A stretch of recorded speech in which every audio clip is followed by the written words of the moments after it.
আমরা বাহিরে সুন্দর হওয়ার অনেক চেষ্টা করি, সৌন্দর্যের প্রতিযোগিতা চলছে, কিন্তু আল্লাহ তাবারক ওয়া তাআলা এই চামড়া মালিকেই দিয়েছে।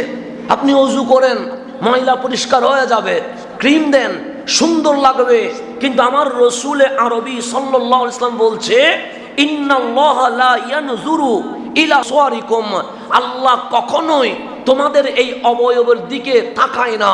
আল্লাহ আমার এই চেহারাকে কতটুকু ক্রিম দিয়েছি তা আল্লাহ তাকায় নাই। এই বডিকে, স্কিনকে সুন্দর লাগার জন্য কি কি ইউজ করেছি আল্লাহ এটা তাকায় নাই। সো ওয়ালা আমওয়ালিকুম, কত কোটি টাকার সম্পদের মালিক হয়েছো আল্লাহ ওটার দিকে তাকায় না। ওয়ালাকিন ইয়ানজুরু ইলা কুলুবিকুম, আমার আল্লাহ আমাদের কলবের দিকে এখনো তাকিয়ে আছে। তো যে জিনিসটা আমরা জানি না, আমার রাসূল বলেছে বাল ইয়ানজুরুল্লাহ ইলা কুলুবিকুম, সর্বপ্রথম আল্লাহ কলবের দিকে নজর করে, তারপর ওয়া আমালিকুম, এরপর আমার জিকির, এরপর আমার তাসবিহ, এরপর আমার দরুদ, এরপর আমার খুতবা, এরপর আমার তাকরীর, এরপর আমার আমল। আমল পরে, কলব আগে।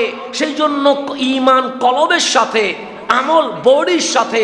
জিকির করবেন জিহ্বা দিয়ে, নিয়ত করবেন হাত দিয়ে, সিজদা করবেন মাথা দিয়ে। আমল বডির সাথে লাগানো, কিন্তু ঈমান কলবের সাথে লাগানো।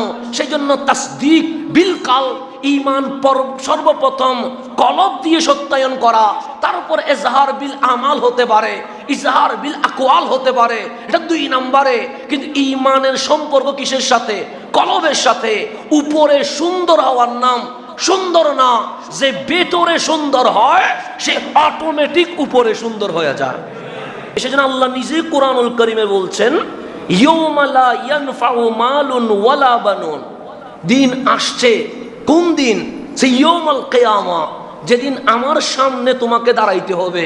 তো সেদিন কি হবে? সে লা ইয়ানফাউ, উপকারে আসবে না।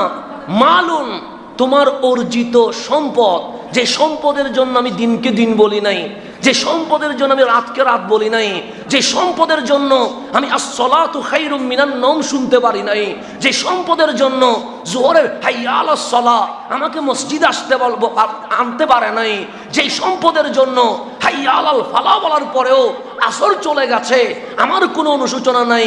আল্লাহ বলে লা ইয়ানফাউ মালুন ওয়ালা বানুন, তোমার সম্পদ, তোমার সন্তান সেদিন কোনো উপকারে আসবে না। তবে কি উপকার আসবে?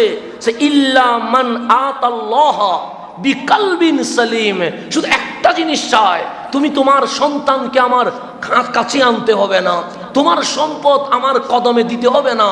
ইল্লা, তবে হ্যাঁ, মান আতাল্লাহ বিকালবিন সালিম, যে আল্লাহর কাছে আসবে একটি সুস্থ কলব নিয়ে, ওই কলবে সালিম তাকে জান্নাতুল ফেরদৌস পর্যন্ত পৌঁছাইয়া দিতে পারবে। তা আমার রসুল কি বলছেন? আল্লাহ উম্মত জেনে রেখো, ওয়া ইন্না ফিল জাসাদি, নিশ্চয়ই বডির মধ্যে মুদগাতুন, একটা মাংসের কি আছে? টুকরা আছে। ফিল ফিল ফিল রাস নয়, মাথায় নয়, ফিল জাসাদি, বডির মধ্যে, শরীরের মধ্যে মুদগাতান, একটা মাংসের টুকরো আছে। ইজা সালাহাত সালাহাল জাসাদু কুল্লু, যদি ওই টুকরোটা ঠিক থাকে পুরা বডি কি থাকে? ঠিক থাকবে। ওয়া ইজা ফাসাদাত, যদি এটা ফাসাদ পৌঁছে যায়, এটা যদি হিংসায়, আপনার অহংকারে, তাকাব্বুরে, বিদ্বেষে এটা যদি পৌঁছে যায়, ফাসাদাল জাসাদু কুল্লু, সমস্ত শরীর কি হয়ে যাবে? পৌঁছন ধরে যাবে। আলা ওয়াহিয়াল কলব, এটার নাম কি? কলব। আমার রসুল বলে সাবধান, জেনে রেখো, এটার নাম কলব। কলব সুন্দর হইলে উপরে সুন্দর হয়ে যায়, কলব সুন্দর না হইলে উপরে যত ক্রিম লাগাবেন লাগান, রং যত করবেন করেন, এখানে প্লাস্টার মারা দিলেও কোনো সমাধান হবে না। সেই কারণে আল্লাহর কাছে বাহ্যিক সৌন্দর্য নয়, ভেতরের সৌন্দর্য স্থায়ী।